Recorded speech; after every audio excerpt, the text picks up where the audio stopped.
Ish-kryeministri i Shqipërisë Ali Berisha mori pjesë në samitin dytitor të Partive Popullore Europiane të mbajtur në Podgoricë, Maltëzi. Gjatë fjalës së tij, ai sulmoi ashpër qeverinë shqiptare, duke e cilësuar si një regjim që nuk respekton asnjë ligj dhe favorizon kriminalët e pasuruar në mënyrë të palishme.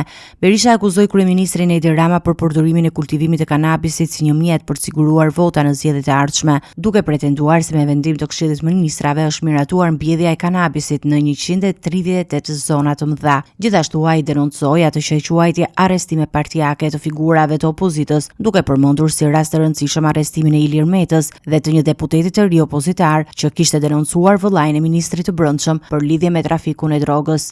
Kryeministri i Shqipërisë me vendim të Këshillit të Ministrave vendosi të mbyllte kanabis në 138 zona të mëdha. Pse? Kanabis për vota, por me kalimin e kohës këta njerëz shumë të pasur që u pasuruan lehtësisht u bën vendimarrësit kryesor në vendin tim. Ata vendosën për vota, për tendera, për gjithçka në Shqipëri. Problemi është se zoti që drejton qeverinë shfaqet në samite ndërkombëtare me atlete të bardha, flet si liberal për sportin, për pikturat, por brenda vendit ai sillet si një diktator mizor. Në vitin e zgjedhjeve, ai arrestoi një nga 3 liderit e opozitës kryesore. Zajedi Tunisis gjithashtu arrestoi 3 lider, por ndryshe nga Edi Rama, ai nuk i dhunoi publikisht siç bëri me Ilir Metën, duke e nxjerrë me forcë nga makina e tij pa një mandat arresti, duke e rrahur në rrugë, duke u filmuar dhe duke tërhequr zvarr për ta futur në burg si personin hetim. Ai arrestoi dhe ende mbahet në burg një deputet të ri, një të ri të guximshëm, i cili guxoi të denonconte vëllain e ministrit të Brendshëm, i cili ishte një nga figurat kryesore në Bolonjë dhe ishte i dënuar në Itali me 8 vite burg për trafik droge. Një tjetër çështje që ai solli në vëmendje ishte dhe arrestimi i Fredi Belerit, për cilën deklaroi se ishte motivuar nga interesa personale të kryeministrit Rama për pronat në imar.